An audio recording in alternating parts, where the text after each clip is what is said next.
আমি ছোট করে একটু গাইছি, শোনো।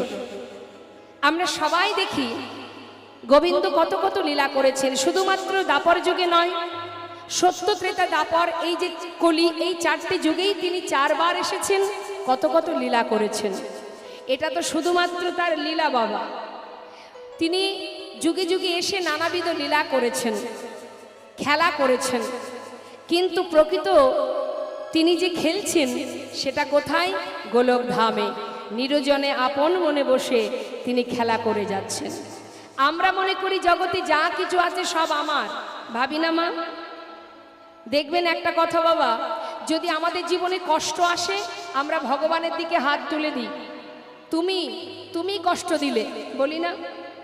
আমাদের জীবনে যদি কোনো আঘাত আসে তখন কি করি? ভগবানকে আমরা দোষারোপ করি। যদি কোনো ক্ষয়ক্ষতি হয়ে যায় আমাদের জীবনে আমরা বলি তুমি